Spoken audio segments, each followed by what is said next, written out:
مشاهدينا الكرام مرحبا بكم في المغرب من واشنطن on Median TV. Bienvenue dans ce nouvel épisode de votre émission avec le Maroc depuis Washington. Je suis Adam Early et je suis toujours très heureux de vous retrouver. La sous-secrétaire d'État américaine, Wendy Sherman, a effectué une visite de travail au Maroc les 8 et 9 mars 2022. Durant son séjour dans le Royaume, la responsable américaine a co-présidé avec le chef de la diplomatie marocaine, Nasser Bourita, une session du dialogue stratégique Maroc-USA sur les questions politiques régionales. Elle a souligné que les États-Unis continuent de considérer le plan d'autonomie marocain comme sérieux, crédible et réaliste, et qu'il répond aux aspirations des populations de la région. Wendy Sherman a également remercié le Maroc pour son leadership au sein du Forum mondial de lutte contre le terrorisme et pour son soutien au sein de la coalition mondiale internationale contre Daesh. Wendy Sherman a évoqué la contribution du Royaume en tant que coprésident de l'Africa Focus Group. Plusieurs constantes des relations Rabat-Washington ont été réitérées lors de ces consultations bilatérales, notamment sur la question du Sahara et de la paix dans la région. Lors de cette rencontre, Nasser Bourita et Wendy Sherman ont exprimé leur ferme soutien à l'envoyé personnel du secrétaire général des Nations Unies, Staffan de Mistura, dans la conduite du processus politique pour le Sahara. Concernant la Libye, Wendy Sherman a salué le rôle positif et la contribution importante du Royaume pour soutenir les efforts de l'ONU dans le processus politique et l'accueil du dialogue interlibyen. Dans l'épisode d'aujourd'hui, nous discuterons et reviendrons sur le déroulement de ces consultations. Nous analyserons l'évolution des relations maroco-américaines sur le plan politique et évoquerons les mesures concrètes que les États-Unis pourraient prendre pour soutenir le plan d'autonomie au Sahara présenté par le Maroc. Pour discuter de ce sujet, j'ai le plaisir d'accueillir aujourd'hui deux invités. Le premier est l'ancien congressiste américain Michael Patrick Flanagan, qui a représenté à la Chambre des représentants le 5e district de l'Illinois en 1994. De 2003 à 2005, il a travaillé avec le gouvernement américain en tant que consultant pour aider à établir des institutions démocratiques en Irak. Et aujourd'hui, il est consultant au profit d'un lobby basé à Washington, D.C. Notre second invité, Mark Feifel, dirige une agence de communication stratégique, Off the Record Strategy, basée à Washington. Il a précédemment servi dans l'administration du président George W. Bush en tant que conseiller adjoint à la sécurité nationale pour la communication stratégique internationale.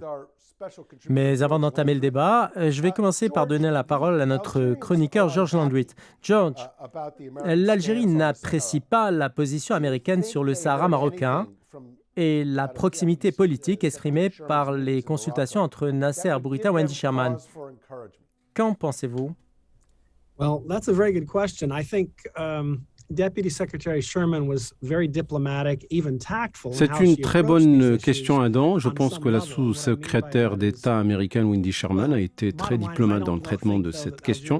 Je veux dire par là que les Algériens ne cherchaient pas un changement dans la diplomatie, mais plutôt qu'ils voulaient entendre un changement fort et d'avoir une sorte de division sur la question entre les États-Unis et le Maroc, mais ils n'ont pas entendu ce qu'ils voulaient entendre.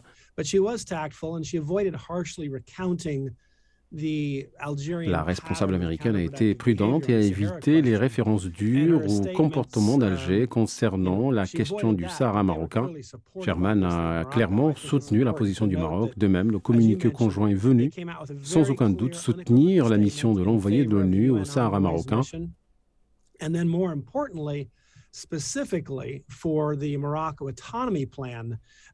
D'autant plus, la chose la plus importante dans le communiqué est le soutien clair au plan d'autonomie au Sahara présenté par le Maroc. Le communiqué a décrit l'initiative marocaine comme un plan sérieux, crédible et réaliste. Il s'agit donc d'un soutien total à la position du Maroc et je pense que cela n'a pas donné à l'Algérie de quoi se réjouir. Je pense également que l'Algérie a été dénoncée pour sa mauvaise attitude et son comportement. Merci George. Je me tourne à présent vers mon premier invité, l'ancien congressiste Flanagan. En fait, Wendy Sherman et le ministre Bourita ont réitéré l'attachement du Maroc et des États-Unis aux relations séculaires qui les lient depuis la signature du traité de paix et d'amitié en 1787. Quelle est votre évaluation de l'état de ces relations bilatérales? Adam, thanks for finding me here in Texas and inviting me on your show to talk today. I appreciate you having me. Adam, merci de m'accueillir parmi vous aujourd'hui, d'ici du Texas. Pour répondre à votre question, je pense que les relations maroco-américaines sont plus fortes que jamais. Je pense également que les États-Unis cherchent constamment des moyens afin de tirer parti de cette vieille amitié qui date de plus de 2 siècles.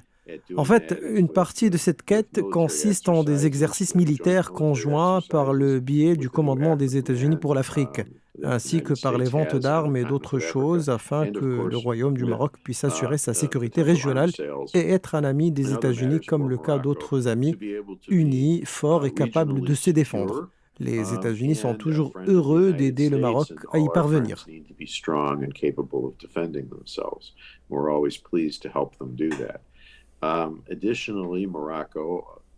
Le Royaume a de grands sentiments d'amitié pour les États-Unis et continue son rôle de leader dans la région, que ce soit dans le monde arabe ou au niveau africain.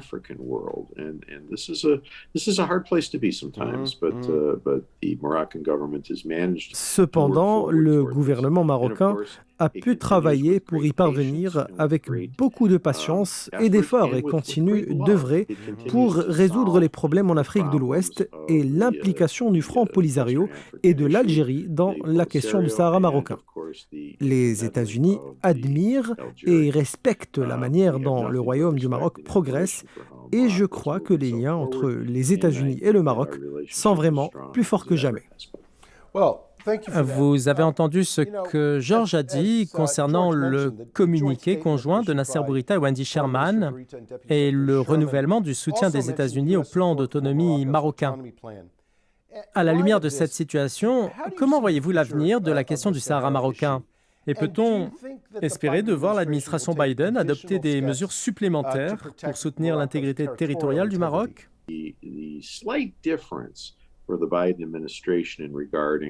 The autonomy plan is that they still certainly support the autonomy plan as an excellent Il y a peu de différence dans la position de l'administration Biden sur le plan d'autonomie marocain. L'administration Biden continue de soutenir ce plan comme un très excellent moyen afin de résoudre ce problème, mais elle n'insiste pas pour le mettre en œuvre car elle soutient la communauté internationale et l'ONU dans le choix d'une solution. Les Nations Unies ont choisi le plan d'autonomie proposé par le Maroc, mais le Congrès américain, qui est dominé par les démocrates, tente depuis peu d'introduire un projet de loi consultatif qui accorde plus d'attention aux revendications du Front Polisario en raison de la propagande aux États-Unis, en disant que le Polisario représente une minorité sous pression. En revanche, les séparatistes du Polisario sont un front qui cherche à prendre le pouvoir en exploitant tragiquement les habitants dans les camps de Tindouf hors du Sahara marocain comme otages. Il convient de noter la retenue et la raison dont a fait preuve le Royaume du Maroc dans le traitement de cette question et la poursuite des dépenses et des efforts considérables pour réaliser des progrès dans le Sahara marocain. Par conséquent, je ne pense pas beaucoup à la petite différence entre la position de l'administration Biden, même si elle existe. J'espère que l'envoyé spécial de l'ONU sera convaincu que le plan d'autonomie est le plan le plus approprié et réaliste. Mais l'ONU prend généralement des décennies avant de prendre une décision et je pense que l'administration Biden est aussi alignée que possible sur l'ONU. Nous avons évoqué dans plusieurs épisodes précédents le fait que le régime militaire algérien ne manque aucune occasion pour tenter de déstabiliser le Maroc. Pensez-vous que les États-Unis devraient prendre des mesures plus fermes en réponse à ce comportement inamical vis-à-vis du Maroc et qui fragilise l'équilibre politique d'autres pays en Afrique du Nord? I think that the reality of what the Algerians are doing to these poor people is unbelievable. Will become true. Je pense que la réalité de ce que font les Algériens contre les Marocains au Sahara est incroyable. Cela doit être considéré comme une pratique agressive et brutale. Le Polisario et les Algériens sont accusés de détourner les aides humanitaires destinées aux séquestrés des camps du Tindouf. De plus, ils prétendent que c'est le Maroc qui maltraite ces gens, ce qui est une affirmation ridicule. Nous devons mieux comprendre ce qui se passe et cela nécessite de regarder de plus près ce que fait l'Algérie. The United States is never good at this. We have trouble calling bad guys bad guys. We pick the bad guys are all bad and good guys are all Les good. États-Unis ne It's se just so comportaient rare. pas bien en ce Most sens good qu'ils guys ne are décrivaient bad. pas les mauvais Most bad partis guys are comme bad. étant les mêmes, In the même case si of les mauvais Algeria, partis sont vraiment yeah, mauvais et les hard, bons sont vraiment bons. call it what Dans it le is. cas de l'Algérie, il faut regarder en profondeur ce qu'elle fait et la décrire comme digne de cela. Mais les États-Unis ne l'ont pas encore fait et nous devons le faire. Et si nous voulons jouer un rôle au niveau des problèmes régionaux d'Afrique du Nord, je dois dire que dans l'intérêt de l'amitié, le respect et la coopération militaire et commerciale des États-Unis avec le Royaume du Maroc, les États-Unis devraient renforcer l'amitié au-delà des mots. Je veux dire qu'on doit aider nos amis face à des partis hostiles. Je ne décrirai pas l'Algérie comme un ennemi pour nous, mais je la décrirai comme n'étant pas un ami pour le moment. Et nous devons collaborer avec nos amis lorsque l'occasion se présente de le faire. Now, I've got to ask you about an interview you recently Vous avez récemment gave accordé to, une interview à la the MAP, Moroccan, l'agence marocaine de news presse, dans laquelle vous avez dit tout le bien que vous pensiez de la position du Maroc par rapport au conflit russo-ukrainien. Pouvez-vous nous apporter quelques éclaircissements sur ce point? The Moroccans didn't run away from this vote. They didn't avoid it. They didn't miss it. They didn't lazily not pay attention to it. They very purposefully La non-participation du Maroc stood au vote apart à l'Assemblée générale de l'ONU au sujet de la crise russo-ukrainienne est une sage décision qui prend en compte les réalités géostratégiques et l'impératif de préserver la souveraineté des États et faire prévaloir les voies vers la paix. They didn't want to side with all of the Arabs in their difficulty with Ukraine. They didn't want to side with the Africans in their difficulty with Russia. They didn't want to just blindly obey the United States, who wanted them to vote this way, or Russia that wanted them to vote that way. Le Maroc a pris ses distances par rapport à cela en disant « Nous vous dirons ce que nous pensons après y avoir réfléchi. Mais jusqu'à ce que cela se produise, nous resterons silencieux et neutres. » And so Morocco is well approved of here, and I think has taken an excellent turn. Je pense que le Maroc a pris une excellente position en disant beaucoup, en restant silencieux. Ainsi, à l'avenir, le Maroc pourra jouer le rôle d'arbitre ou le rôle d'observateur impartial, ce qui est une position merveilleuse. Je vous remercie, Monsieur Flanagan, pour ce très riche éclairage. Je rappelle que vous avez représenté le 5e district de l'Illinois à la Chambre des représentants. Nous allons maintenant faire une courte pause et avant d'accueillir Mark Feifel pour évoquer la visite de la secrétaire d'État adjointe Wendy Sherman au Maroc. Restez avec nous.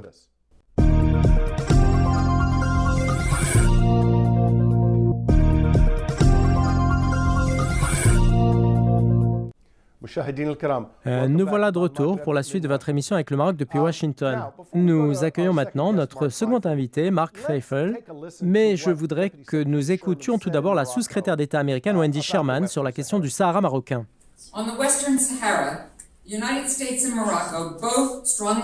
Nous exprimons notre soutien ferme à l'envoyé personnel du secrétaire général de l'ONU, M. Staffan de Mistura, dans la conduite du processus politique relatif au Sahara mené sous les auspices des Nations Unies. Les États-Unis considèrent le plan d'autonomie marocain comme sérieux, crédible et réaliste.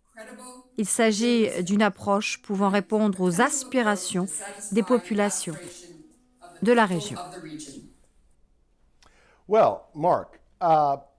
Mark, vous êtes expert à la fois en matière de communication et de diplomatie américaine. Nous connaissons tous deux le poids des mots et la nécessité dans les déclarations gouvernementales d'ajuster le langage à des impératifs politiques et parfois de taire certaines choses. Alors, après les déclarations provenant de Washington, de Rabat et aussi d'Alger, que Wendy Sherman a visité lors de cette tournée régionale, quels sont les sujets qui n'ont pas été évoqués? Je veux dire par là que certains thèmes ont été sciemment évités.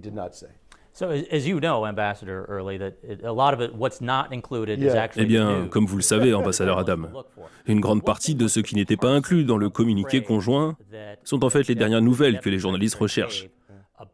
Et nous notons ici la division du communiqué qui a été fait par la sous-secrétaire d'État américaine Wendy Sherman concernant le plan d'autonomie.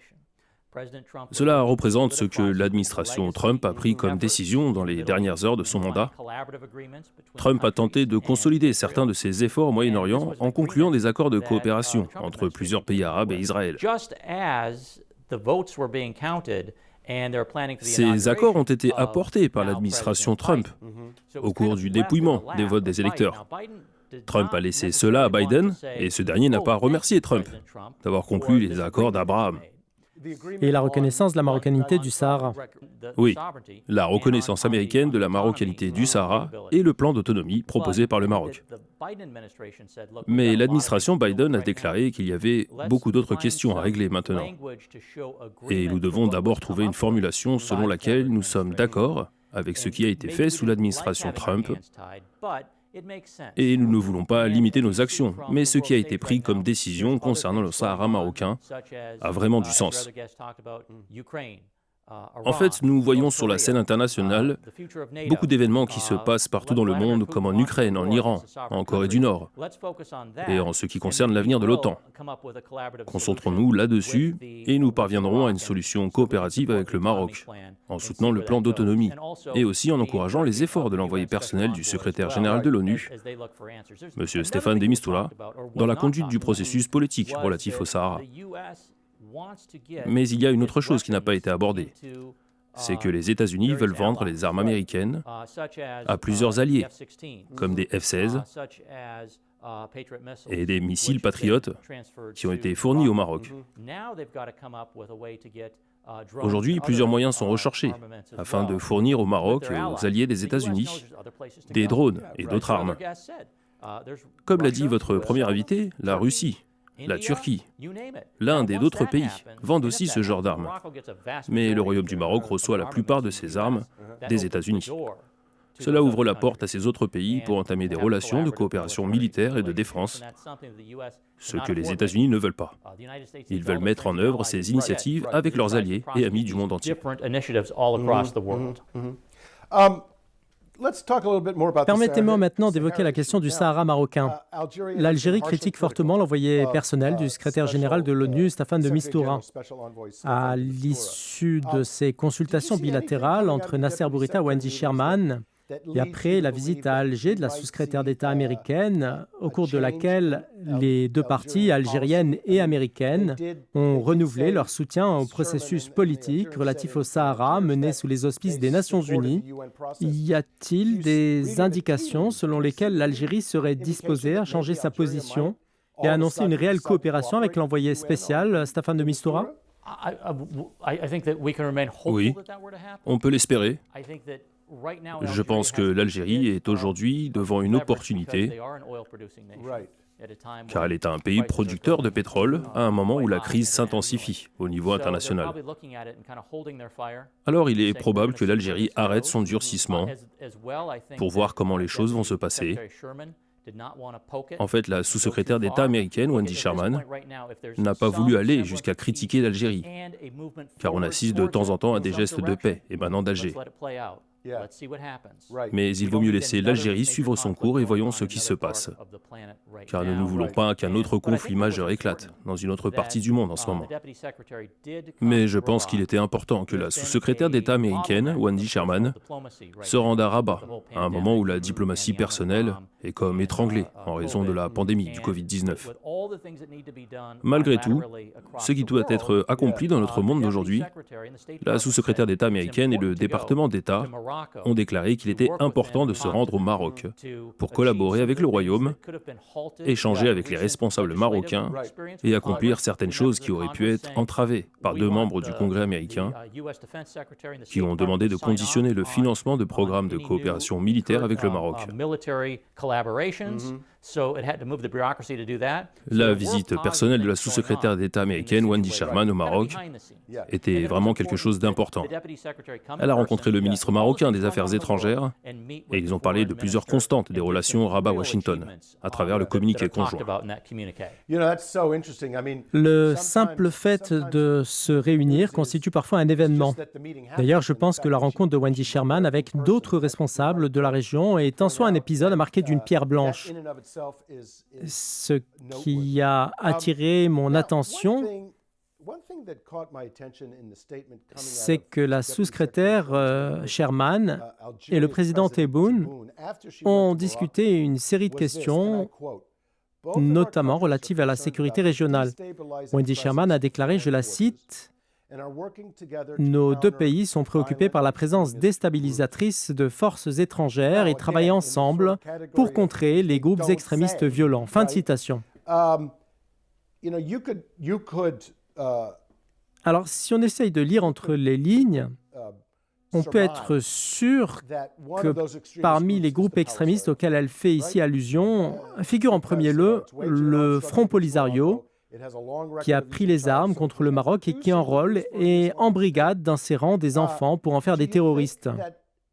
Pensez-vous que les entretiens de Mme Sherman en Algérie ont inclus cette question du Polisario?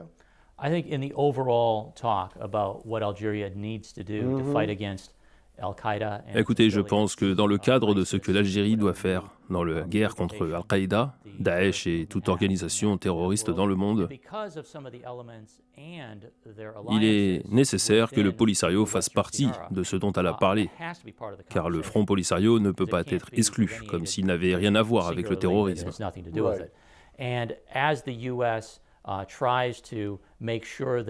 Ceci alors que les États-Unis essayent de s'assurer qu'il n'y a pas de stratégie pour une nouvelle offensive ou un nouveau leadership et d'exclure cela autant que possible.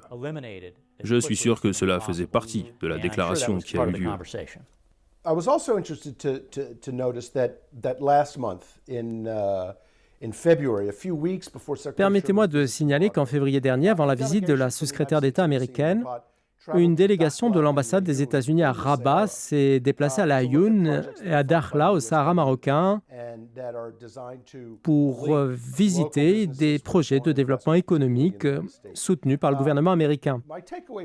Les États-Unis soutiennent clairement l'investissement au Sahara marocain. Alors, quel message renvoie cette visite sur le terrain aux Marocains et à tous les pays de la région? Eh bien, cela montre que le gouvernement américain donne la priorité au partenariat maroco-américain à travers plusieurs accords commerciaux. Nous pouvons avoir une alliance militaire et diplomatique forte.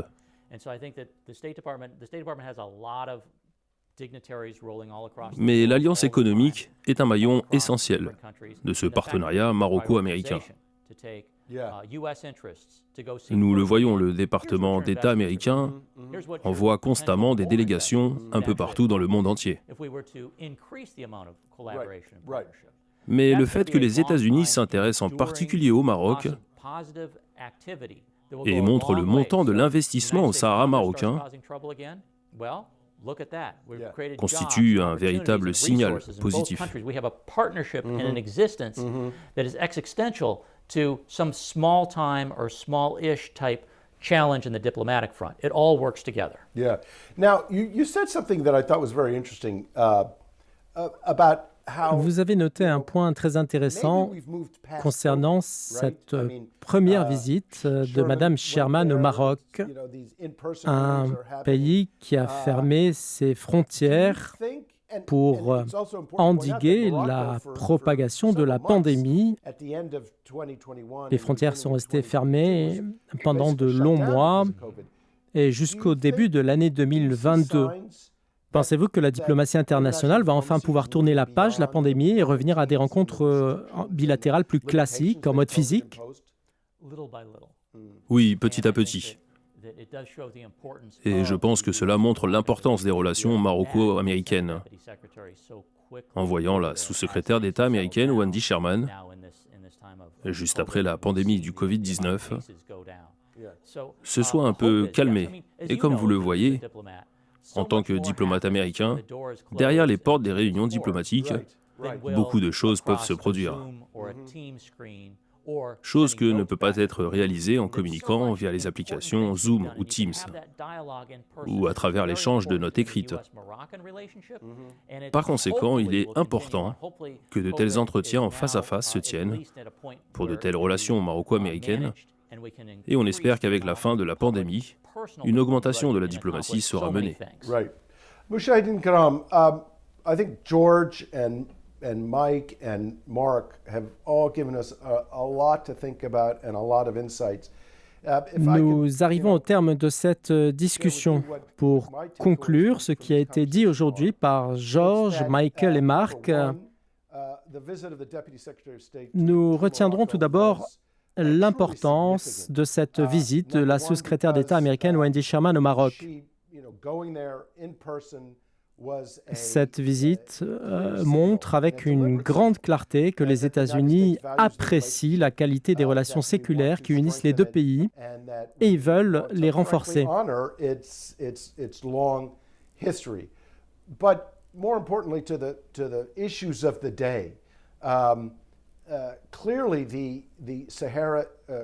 Quant à la question du Sahara marocain, Washington la prend très au sérieux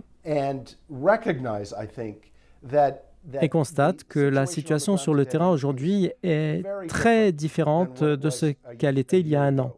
Les États-Unis ont reconnu la souveraineté pleine et entière du Maroc sur son Sahara et ils considèrent que le plan d'autonomie marocain est sérieux, crédible et réaliste et constitue l'unique base pour une solution juste et durable au conflit. Je tiens à remercier nos deux invités, l'ancien congressiste américain Michael Patrick Flanagan et Mark Feifel, le PDG de Off Record Strategy. Merci également à vous tous pour votre attention et à la semaine prochaine.